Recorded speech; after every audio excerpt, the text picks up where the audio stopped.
오늘 본문에 나오는 사람은 유다의 네 번째 왕 여호사밧입니다. 여호사밧 왕 때 일어난 전쟁의 이야기를 가지고 오늘 우리에게 주시는 교훈이 무엇인가를 살펴보려고 합니다. 여호사밧은 그의 아버지 아사가 참 훌륭한 왕이었었거든요. 아사의 뒤를 이어서 믿음의 길을 잘 걸었습니다. 그래서 왕이 된 초창기에 우상을 제거하고 그리고 레위인들을 통해서 율법을 가르치게 함으로 백성들을 믿음으로 잘 세우기 위해서 아주 노력했던 신실한 왕이었습니다. 근데 그에게 또 문제가 발생되기 시작되어지는데 북이스라엘의 가장 악했던 왕 아합과 손을 잡은 겁니다. 그래서 아합의 딸을 며느리로 맞이합니다. 그래서 북이스라엘 전쟁에 참여를 합니다. 그 일 때문에 하나님의 선지자를 통해서 크게 호통을 받죠. 그 내용 19장 앞에 가보시면 2절 한번 읽어볼까요? 전쟁 마치고 돌아온 그때 선지자 예후가 이렇게 이야기하는데, 자 19절입니다. 하나님의 아들 선견자 예후가 나가서 여호사밧 왕을 맞아 이르되 왕이 악한 자를 덮고 여호와를 미워하는 자들을 사랑하는 것이 옳으니까 그러므로 여호와께로부터 진노하심이 왕에게 임하리이다. 진노를 받게 될 겁니다. 이런 안타까운 책망을 받습니다. 그로 인한 진노인지는 모르겠지만 아무튼 여호사밧이 통치하던 어느 날 20장에 봐보면 모압, 암몬과 세일산 사람들이 연합 군대를 이루어서 유다를 공격해 옵니다. 이 나라들은 다윗 때 이미 다 이 이스라엘의 속국으로 지배를 받고 조공을 바치던 나라들이었습니다. 그런데 이들이 이제 반란을 일으킨 거 아닙니까? 연합으로 반란을 일으킵니다. 우리 지난 금요일에도 이런 반란, 에돔의 반란을 살펴보면서 이 반란의 원인이 어디에 있는가를 보았었습니다. 자, 21장 10절 한번 같이 한번 읽어볼까요? 21장 10절입니다. 이와 같이 에돔이 배반하여 유다의 지배하에서 벗어났더니 오늘까지 그러하였으며 그때 림나도 배반하여 여호람의 지배에서 하에서 벗어났으니 이는 그가 그의 조상들의 하나님 여호와를 버렸음이더라. 이 반란의 원인을 알려주고 있죠. 그 이유는 여호와를 버렸기 때문에. 여호와를 버리면 내 다 손에 있던 겁니다. 내가 쥐고 있던 겁니다. 내 손에서 떠나기 시작한다는 겁니다. 지금 여호사밧 때도 또 지금 나와 읽었던 여호람 때도 마찬가지로 계속해서 이런 문제들이 이스라엘 땅에 발생하고 있습니다. 결국 하나님과 관계 깨어지면 하나하나 내 손에서 놓치기 시작한다는 것을 알려주고 있습니다. 그래서 정말 중요한 것은 하나님과 관계입니다. 관계가 너무 중요합니다. 하나님 버리면 다 사라집니다. 다 잃어버립니다. 지금 잠시 붙잡고 있는 것 같아 보여도요, 붙잡은 거 아니에요. 다 사라진다니까요. 오래가지 않습니다. 길어봐야 이 땅에 호흡하는 동안이고, 호흡하는 동안도요 힘 빠지면 못 쪄요. 다 끝납니다. 다 사라집니다. 지혜로운 사람은요 하나님 붙드는 사람이에요. 그 사람은 하나님은 책임져 주십니다. 하나님 붙들면 하나님이 우리를 붙들어 주시거든요. 여호사밧 25년 통치를 하게 되어지는데 그 통치 기간 중에 어쩌면 가장 큰 위기입니다. 연합군대가 오더라. 자, 오늘 본문 다시 와보면, 앞쪽에 와보면 어디까지 와 있다고 정보를 듣는가 하면 2절 말씀 엔게디까지 와 있습니다. 엔게디. 엔게디가 어딘가 하면 유다 땅에 사해를 쭉 길게 연결되어 있는데 사해 중앙부쯤에 엔게디가 있습니다. 그 말은 이제 모압과 암몬은 요단 동편 땅이거든요. 세일산은 요단 남부 쪽에 있고 사해 남부 쪽에 있고, 연합군대가 사해를 가로질러 오긴 어렵고요. 쉽게 건너올 수 있는 요단강 건너왔겠죠. 그러면 남쪽으로 딱 내려와서 요단을 건너서 다시 사해를 거슬러 쭉 올라왔다는데 어디까지 올라왔는 건가 하면 중앙까지 올라온 거예요. 사해 중앙까지. 여기서 예루살렘까지 거리는 엔게디에서 40km밖에 남지 않았습니다. 여기까지 오도록 모른 거예요. 지금 연합군대가 오도록. 지난번에 우리 구스의 전쟁, 아사 때 구스가 100만 대군을 이끌고 유다 땅까지 옵니다. 구스의 문제는 갑자기 일어나더라. 예상하지 못한, 정말 전혀 예상하지 못한 문제가 우리의 삶에 발생하더라. 이게 구스의 문제였습니다. 오늘 이 문제도 마찬가지입니다. 예상하지 못한 나라들이 연합군대를 이루어서 눈 떠보니 정보를 듣고 바로 눈앞에까지 와 있습니다. 40km면 하루길이죠. 하루면 예루살렘까지 올 수가 있습니다. 내 눈앞에 문제가 지금 다가온 거 아니겠습니까? 자, 이런 문제 앞에서 우리 삶에도 사실 마찬가지입니다. 구스라는 문제도, 예상하지 못한 문제도 우리 눈앞에, 우리 삶에서 계속 만나게 되어 있고요. 그리고 어느 날 갑자기 다가온 전혀 예상하지 못한 문제들을 만나게 되어지는데, 이런 문제 앞에서 어떻게 해결해야 될 것인가. 더더군다나 또 문제는 지금 한 나라가 아니잖아요. 연합군대입니다. 한 나라가 공격해 와도 참 버거울 텐데 연합군대를 이루어서 공격해 오니, 왜냐하면 이스라엘이 이미 남북으로 나눠져 있잖아요. 그 작은 땅덩어리에 있는 그 나라를 세 나라가 막 연합으로 공격해 오니 얼마나 지금 심각한 상황이겠습니까? 이게 복합적으로 온다는 겁니다. 예상하지 못한 문제, 갑자기 다가온 문제가 복합적으로 그냥 막 다가옵니다. 막 문제가 왔는데 또 문제가 또 옵니다. 막 그냥 겹쳐 계속 문제를 다가오는 지금 이런 상황을 만난 거예요. 지금 이 여호사밧은. 우리도 그렇지 않습니까? 그런 문제 안에 문제를 만난 우리 성도들이 계신다면 오늘 여호사밧이 어떻게 문제를 풀어가는가를 보십시오. 그래서 이 문제를 풀어가는 여호사밧을 통해서 우리의 삶에도 아주 정말 정확한 하나님의 그 문제를 향하신 뜻과 길을 만나는 은혜가 있길 축복합니다. 자, 이때 여호사밧이 가장 먼저 행한 것, 우리는 답은 다 알고 있어요. 이미 문제를 만나면 뭐 해야 돼요? 기도해야 되죠. 기도합니다. 우리 알고 있는 것처럼 3절 4절 한번 읽어보겠습니다. 20장 3절 4절 시작.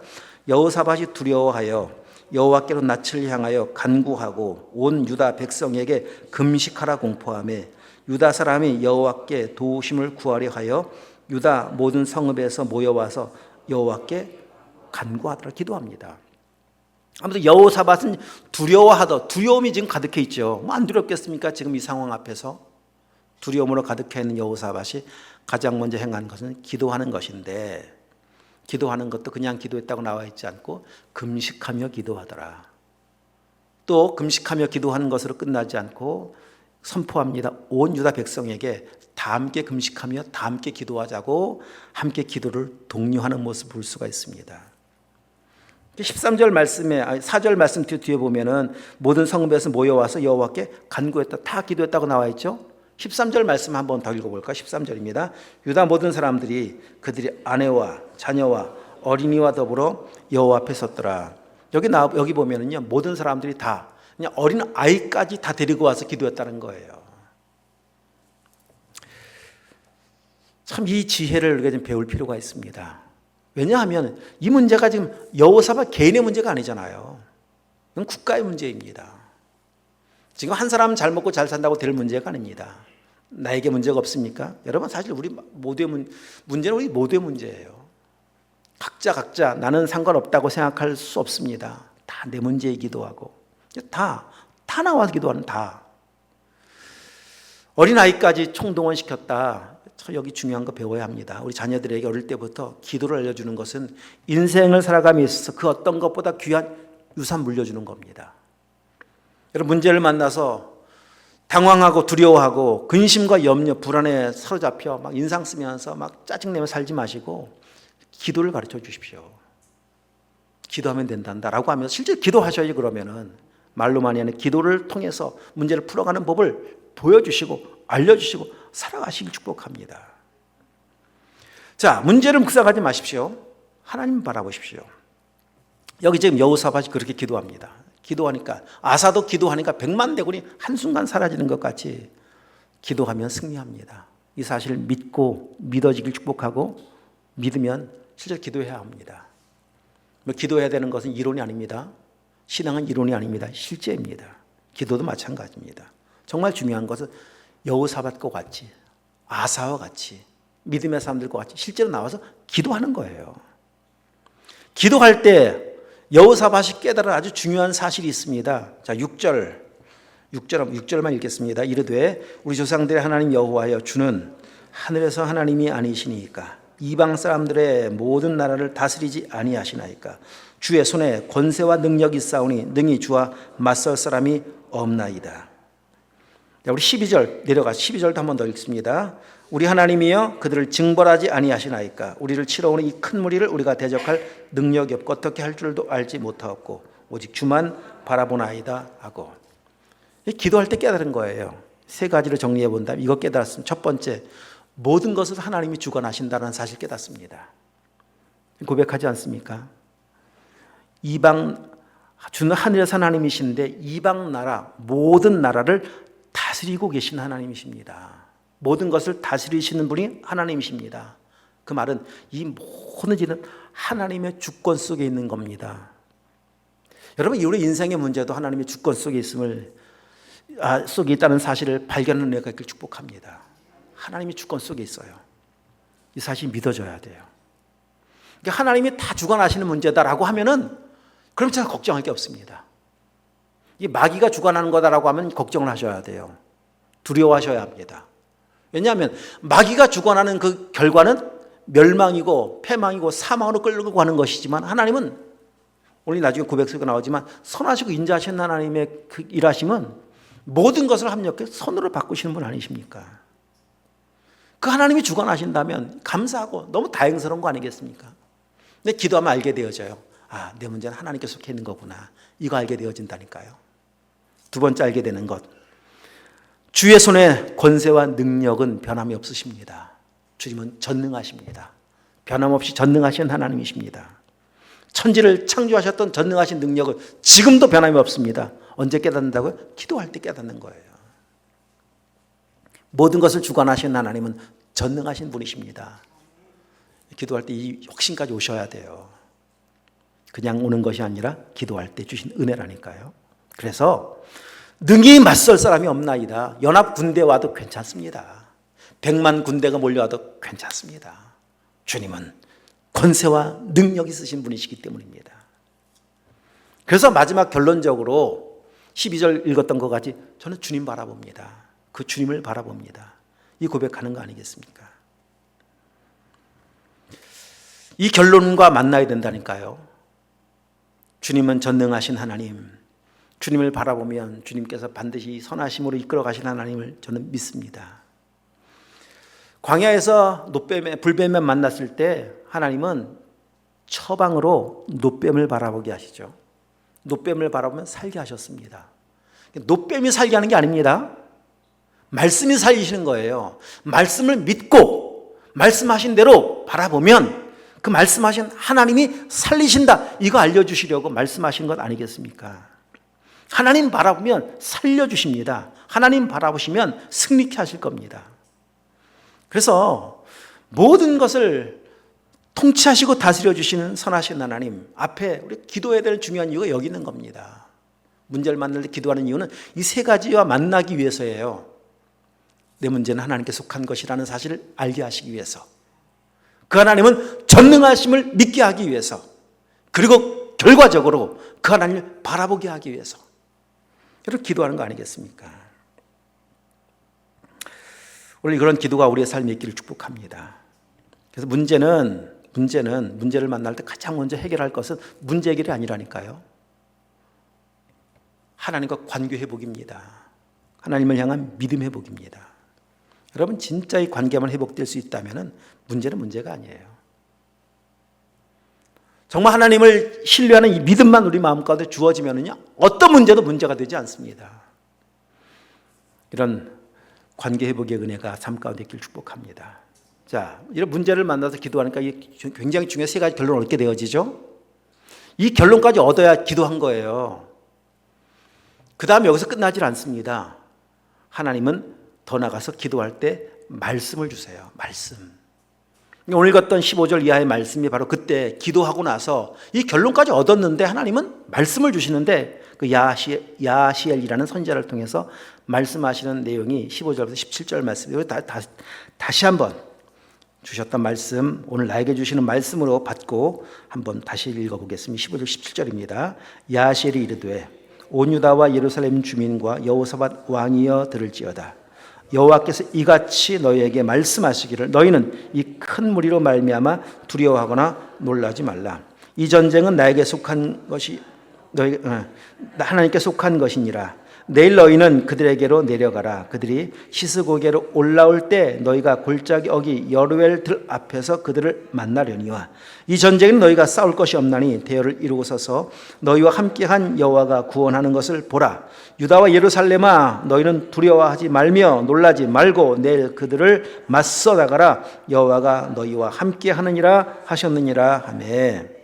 자, 여기서 세 가지로 좀 정리를 해볼 필요가 있습니다. 말씀의 내용입니다. 첫 번째 내용은 하나님은 이 전쟁은 너에게 속한 것이 아니다. 이 말씀을 먼저 주십니다. 하나님께 속한 것이다. 이미 기도를 통해 알려주셨죠. 이 모든 문제는 하나님의 주권 속에 있는 것이라는 사실을 알려주셨던 것 같이 이것을 이제 말씀으로 확증해 주시는 거예요. 말씀으로. 너희가 싸울 것이 없다. 하나님께 속한 전쟁은 하나님께서 싸우시겠다는 겁니다. 여러분, 오늘 우리 인생의 모든 문제도 마찬가지입니다. 우리 못 싸웁니다. 우리가 어떻게 싸우겠습니까? 우리가 싸운들 이길 수 있겠습니까? 못 이깁니다. 그래서 하나님 말씀하시는 거예요. 이 전쟁, 이 문제, 그 무거운 짐 너에게 속한 것 아니다. 내게 속한 것이다. 내가 싸우마. 이게 진짜 아멘 되길 축복합니다. 이 말씀은 그 오래전 여호사밧 한 사람에게만 주신 말씀이 아니라 지금 나에게 주시는 말씀으로 받아들일 수 있다면 하나님은 반드시 말씀으로 일하실 것입니다. 그렇다면 여러분 정말 말씀하신 내용이 무엇입니까? 두 번째는 두려워하지 말아라. 놀라지 말아라. 나를 진짜 믿는다면 걱정할 필요 없다. 정말 믿으면 걱정하지 않습니다. 두려워하지 않습니다. 믿음과 두려움이 어떻게 한 공간에 있을 수가 있겠습니까? 두려워하고 있다는 것은 믿음이 없다는 거예요. 제자들에게 말씀하시죠. 왜 두려워하느냐? 왜 믿음이 없느냐? 왜 염려하느냐? 왜 믿음이 없느냐? 이렇게 말씀하시지 않습니까? 진짜 믿으면 두려워하지 않는다는 거 아니겠습니까? 하나님 이거 원하시는 거예요. 나 믿고 두려워하지 않고 이 상황 앞에서도 담대한 믿음의 삶 살기 원하시는 거 아니겠습니까? 하나님의 승리는요, 언제나 항상 그랬습니다. 믿음으로 승리하는 믿음의 사람을 통해 승리를 주시는 분 아니십니까? 요한일서 5장 4절 무릇 하나님께로 난 자마다 세상을 이기느니라. 세상을 이기는 승리는 이것이 너희의 믿음이니라. 믿음으로만 승리합니다. 지금 문제 앞에서 두려워하고 있다면, 여러분 두려워하고 계신다면 지금 기도할 게 뭔가 하면 진짜 하나님을 믿는 믿음을 주시옵소서. 지금까지 살펴보았던 이 전쟁, 이 문제 내게 속한 것이 아니라 하나님께 속한 것이며 하나님께서 싸우시겠다고 말씀하신 이 확신의 말씀을 믿는 믿음을 내게 허락해 주시옵소서. 여러분 다른 어떤 것으로 두려움의 문제 해결이 안 됩니다. 말씀이 믿어져야, 하나님 믿어져야 두려움의 문제가 해결된다니까요. 여러분 이 믿음 주시기를 여러분 간구하셔야 돼요. 믿음 주시길 간구하십시오. 오늘 말씀의 가장 중요한 핵심은 여기 있어요. 지금부터입니다. 이게 핵심, 이거 놓치면 안 돼요. 세 번째 무엇을 주셨는지 아십니까? 다시 정리. 첫 번째, 전쟁 내게 속한 것이다. 두 번째, 두려워하지 말아라. 세 번째. 오늘 두 번이나 반복해 말씀하시는데 15절 말씀에 보면 이런 말씀이 있죠. 15절 말씀에 보면은 16절 말씀 17절에 말씀해 보면 내일 그들을 맞서 나가라. 내일 만나게 될 텐데 나가라. 그들을 만나러 나가라고 말씀하세요. 여기에 그냥 쓱 지나갈 수 있는 내용이거든요. 이 말씀이. 제가 이번에 말씀을 준비하면서 참 저는 이 역대 20장 말씀을 참 여러 번 말씀을 나누었습니다. 제가 새롭게 본 말씀이 이 부분이에요. 그 말은 이렇게 정리를 하셔야 됩니다. 자, 하나님을 믿었습니다. 전쟁하시는 하나님 믿었어요. 그래서 담대함도 생겼어요. 근데 거기서 전쟁이 안 끝나는 거예요. 믿었으면 끝나야죠. 그것도 앞으로가 뭐가 있습니까? 기도했죠. 기도했더니 이 모든 것은 내 속 안에 있는 거란다. 이런 말씀도 확신을 주시고, 또 기도할 때 하나님께서 주신 응답이 뭡니까? 정말 주를 바라볼 수 있게끔 또 하시고, 뭐 이렇게까지 왔으면 전쟁 끝나야 되는데 안 끝납니다. 하나님 마지막 말씀이 뭔가 나가라는 겁니다. 어디로? 전쟁터로 나가라는 거예요. 그 말은 진짜 하나님을 믿으면 말씀하신 그 말씀대로 움직이라는 겁니다. 순종하라는 겁니다. 순종함이 마지막 승리를 경험하는 아주 결정적인 비결이라는 것을 알려주고 있습니다. 어디로 나가라? 전쟁터로 나가라고 하면 나가야 돼요.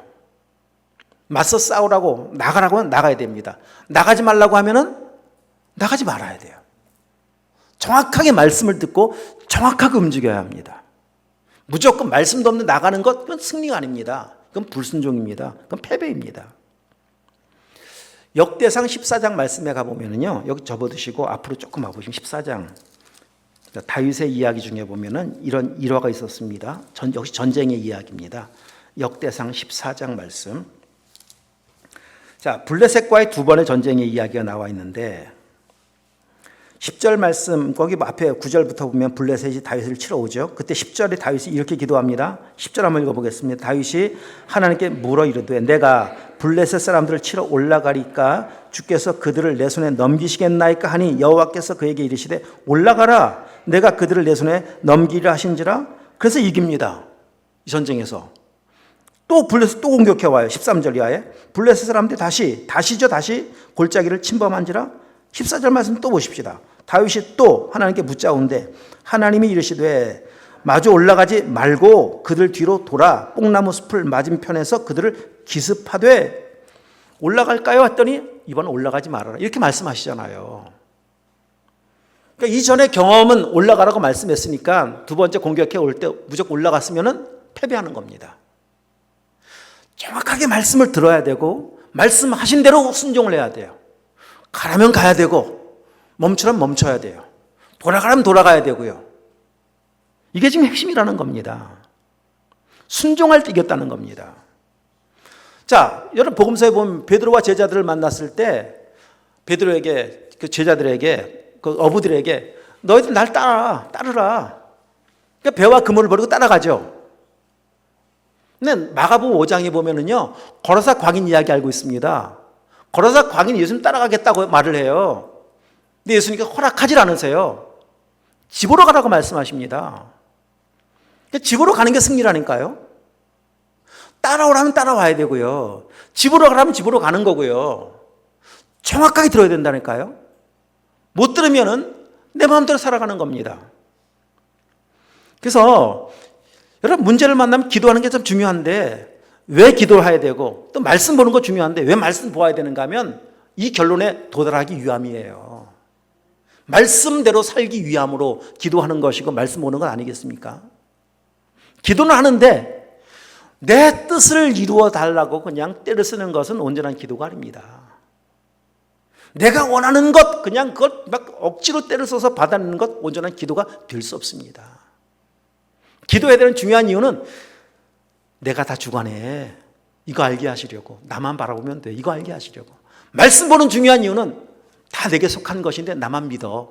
말씀만 믿어. 노뱀 바라봐 좀 제발. 금방 불뱀 물려서 뱀 물려서 정말 죽어가고 있는데 또 뱀을 바라보라고요? 내 생각대로 바라봐 한번. 말씀대로 순종하게 하려고 말씀대로 순종하는 삶을 살려고 말씀 보는 거 아니겠습니까? 여러분 기도가 예수님께서 알려주시는 기도가 뭡니까? 기도의 핵심이 뭡니까? 하나님의 나라가 이 땅에 이루어지길 원하시고 하나님의 뜻이 이루어져야 되고 하나님의 이름이 높임을 받고 거룩히 여김을 받도록 기도하라고 알려주지 않았습니까? 기도하는 목적이 바로 여기 있다는 거예요. 그렇게 우리가 주기도문처럼 삶을 살아갈 수 있다면 요한복음 15장 7절 이렇게 말씀하시죠. 너희가 내 안에 거하고 내 말이 너희 안에 거하면 이게 완전 연합이 이루어진 거예요. 말씀 믿고 순종하는 삶을 살아가기 시작하는 겁니다. 그럼 그 뒤에 이렇게 말씀하세요. 그리하면 무엇이든지 원하는 대로 구하라. 그리하면 그렇죠. 이루겠다고 약속하고 계십니다.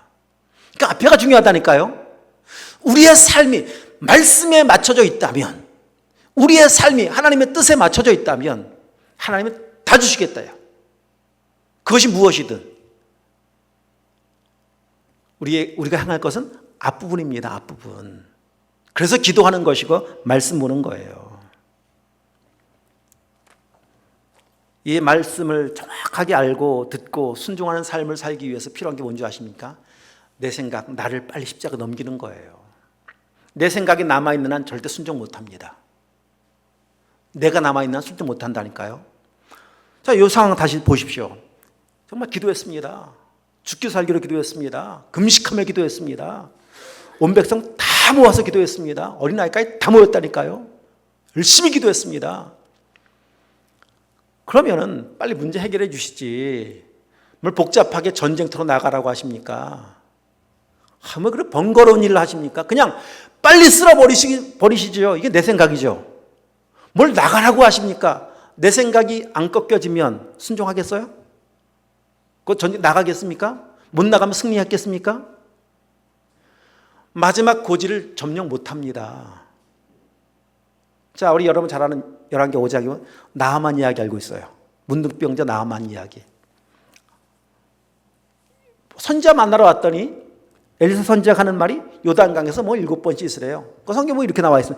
내 생각에는 와서 기도를 해주든지 해야지. 내 생각에는 아니 우리 동네 강이 없어서 이 동네 와서 목욕을 하라고?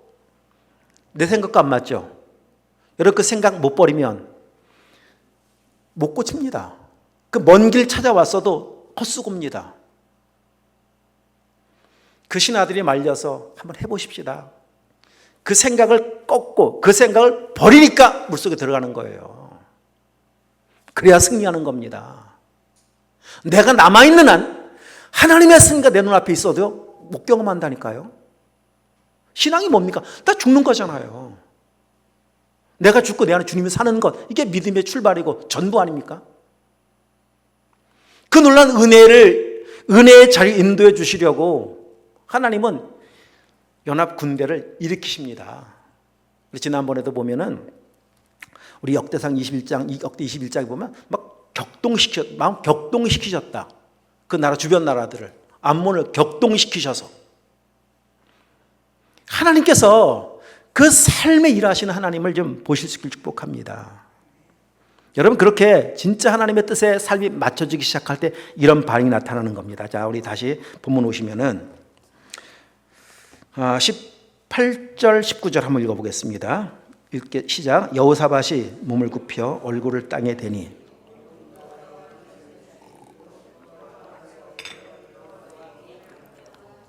그앗 자손과 고라 자손에게 속할 레위 사람들은 서서 심히 큰 소리로 이스라엘 하나님 여호와를 찬송하니, 여기 잘 보십시오.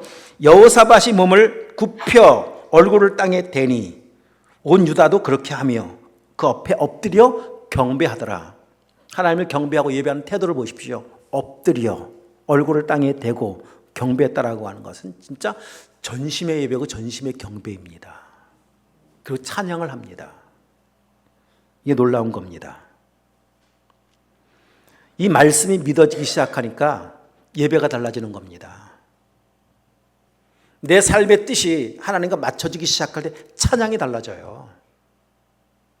여러분 삶의 인생을 한번 회상해 보시면 참 지금까지 수없이 많은 예배를 드려왔겠지만은 그래도 감동스러운 예배, 기억나시는 예배가 있지 않겠습니까? 그때를 생각해 본다면은요, 그때는 항상 똑같았어요. 내 생각이 아닌 하나님 뜻에 나의 삶을 맞췄을 때예요. 내 삶을 하나님께 드리기로 결정하고 내 뜻을 하나님의 뜻에 맞추기 시작할 때 예배가 달라지고 찬양이 달라져요. 뭐 저의 간증의 이야기 잘 알고 계신 분도 계시겠지만은 제가 부름 받을 때를 정말 잊을 수가 없습니다. 사역자로 부름 받았을 때 전에 많은 좀 배경이 함께 좀 첨부가 되어야만 감동스러운데 다 생략하고 어느 집회에 참석을 했습니다. 4박 5일 집회였습니다. 너무 큰 은혜를 첫날 개회부터 받았습니다. 4박 5일 마지막 저녁 집회입니다.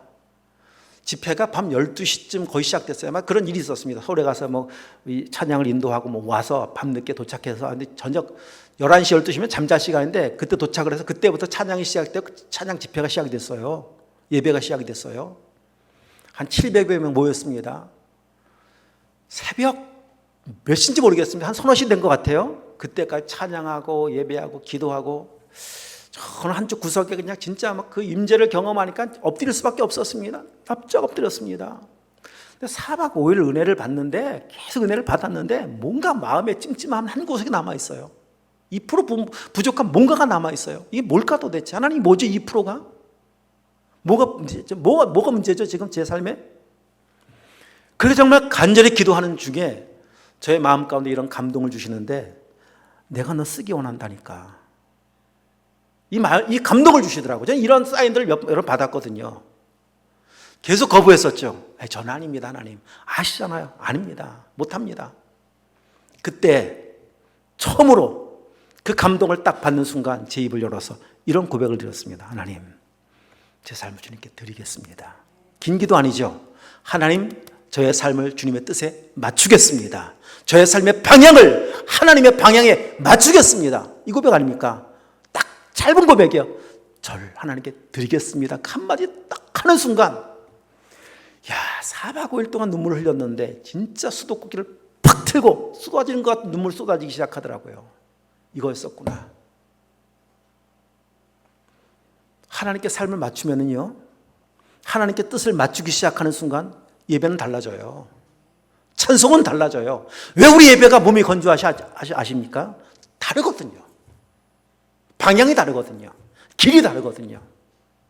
마치 베드로를 생각해 보십시다. 예수님을 붙잡혀가는 그 길을 따라가요. 근데 성경이 이렇게 표현하고 있죠. 멀찍이 따라가더라. 멀찍이 따라가는 베드로. 여러분, 다른 방향 가는 겁니까? 다른 길 가는 거 아니잖아요. 따라가긴 따라가는데 멀찍이 따라가다 보니까 따라가는 베드로의 마음 가운데 무슨 감동이 있겠습니까? 뭔가 모르는 두려움이 가득했겠죠. 두려움만 있습니까? 원망이 가득했겠죠. 분노가 참 치밀었겠죠. 왜? 아니, 예수님 나를 불렀을 때 책임져 주셔야지. 저렇게 힘없이 끌려가셔? 예수님을 향한 분노가 얼마나 그냥 그 속에서 끌어올렸겠습니까? 따라가긴 따라가는데 분노이고, 따라가긴 따라가는데 두려움이고, 원망이고, 불평이고, 교회는 오는데 원망이고 불평이고. 왜? 하나가 안 됐거든요. 주님의 뜻과 내 뜻이 다르거든요. 주님의 길과 나의 길이 다르거든요. 여러분, 그런 식으로 예배해 보십시오. 평생 가도 감동은 없다니까요. 감격이 없어요. 찬양을 부르던, 말씀을 보던, 예배를 드리던, 그냥 몸이 건조한 예배가 반복될 뿐이에요. 그 결과는 뭡니까? 저주하고 부인해 버리더라. 얼마나 안타까운 모습이겠습니까? 우리의 삶이, 오늘 우리 마음의 상태를 한번 진단해 보시고, 내 삶이 그렇다면 누가 문제입니까? 누가 문제예요? 내가 문제잖아요. 하나님의 뜻에, 하나님의 길과 하나님의 인도하시는 방향과 달라진 내 삶의 방향이 어디로 맞춰져야 됩니까? 내 방향으로 주님 오십시오 좀 제발. 이게 안 됩니다. 내 뜻을 좀 제발 이루어 주십시오. 아닙니다. 그런 나는 죽고 내가 주님께 내 삶을 맞추기 시작한다면 우리의 삶에 하나님은 생동감 넘치는 감동을, 정말 충만한 은혜의 기쁨을 그때 비로소 허락하실 겁니다. 여러분, 그래서 기도하는 거고요. 말씀 보는 거고요. 말씀 순종하는 삶을 살아가는 거예요. 아직 전쟁 현장까지 안 나간 거예요. 이 찬송 18, 19절의 이 예배와 찬송은요, 그냥 아멘, 아멘, 아멘. 예, 그렇게 하겠습니다. 나가겠습니다. 보십시다. 이제 어떻게 나가는지를. 20절 이에 백성들이 아침에 일찍 일어나 드고와 들로 나가니라. 여러분, 놀랍지 않습니까? 일찍 일어나서 나가더라. 무슨 해외여행 가는 건가요 지금? 여러분, 해외여행 가면 신나서 일찍 새벽 기도는 못 나와도 일찍 일어날 수 있잖아요. 해외여행 짐 싸놓고.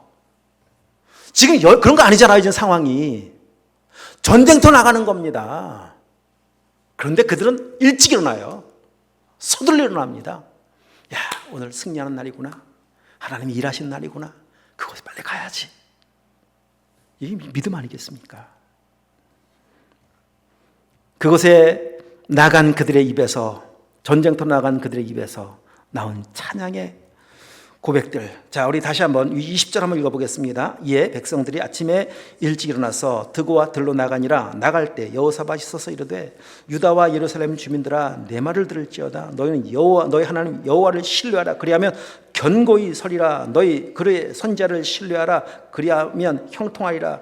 21절 다 함께 시작. 백성과 더불어 의논하고 노래하는 자들을 택하여 거룩한 예복을 입히고 군대 앞에서 행진하며 여호와를 찬송하여 이르기를 여호와께 감사하세 그의 인자하심이 영원하도다 하게 하였더니,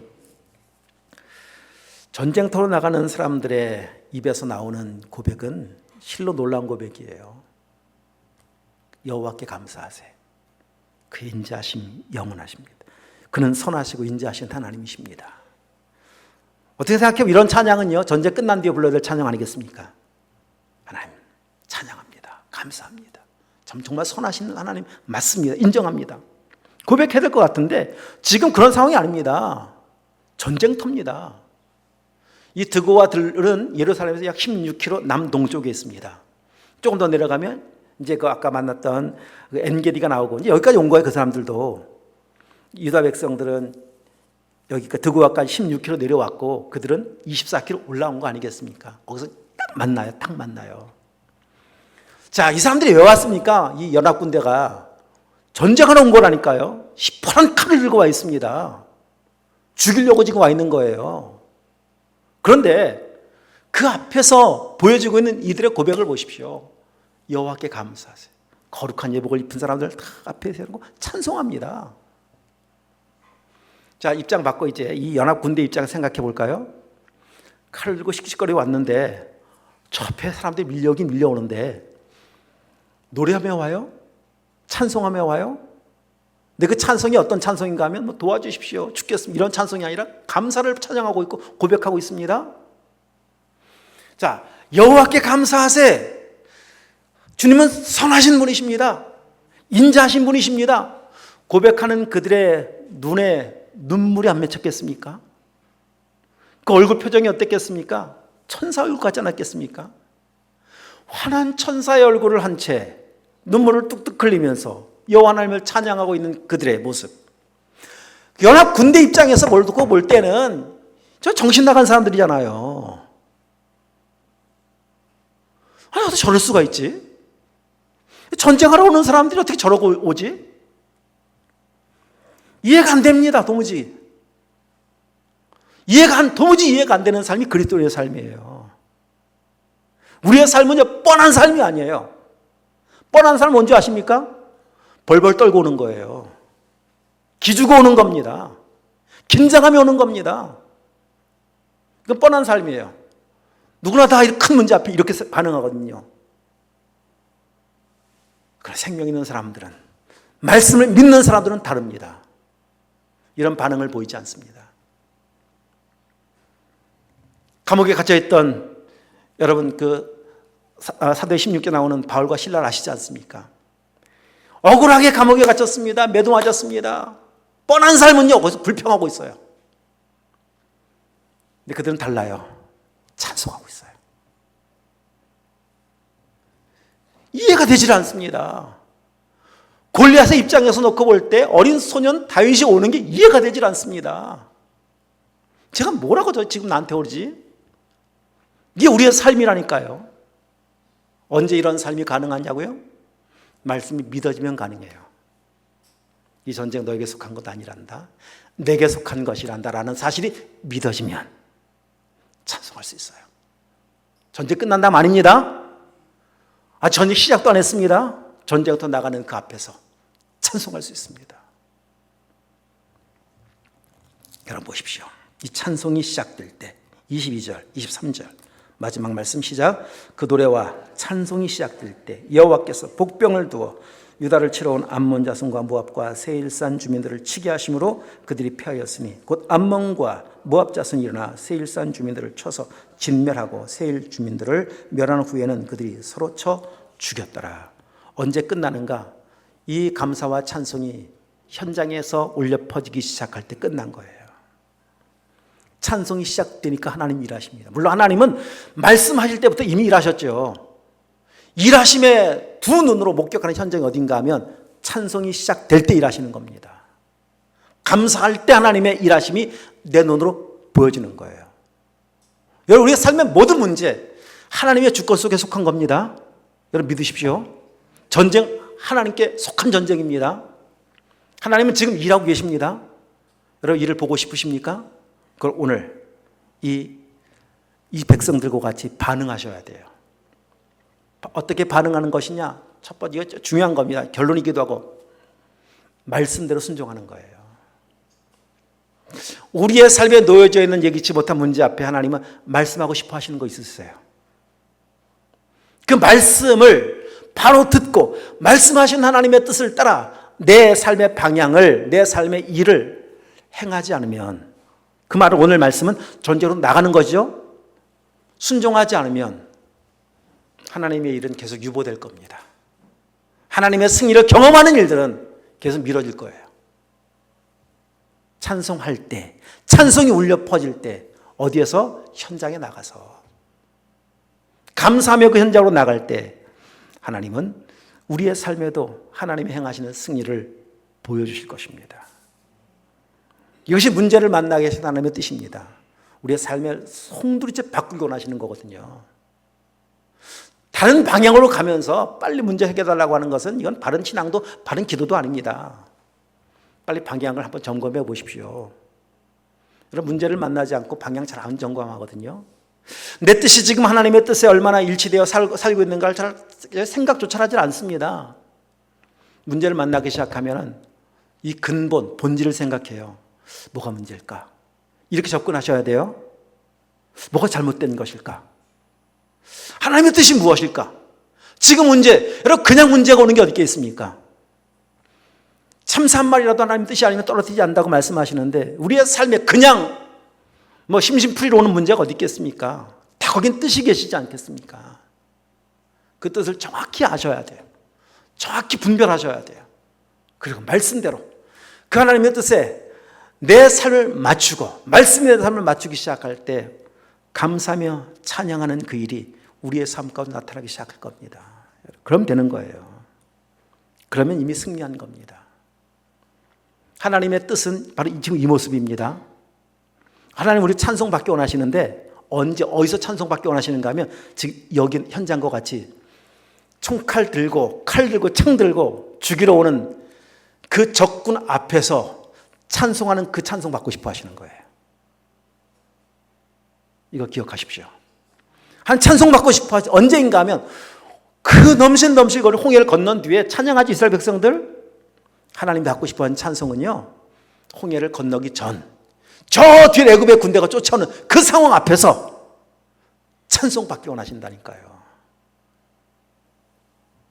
언제 찬송받기 원하신다고요? 하박국 3장과 같이 농사가 다 망했는데 그 현장에서 찬송받고 싶어 하신다니까요.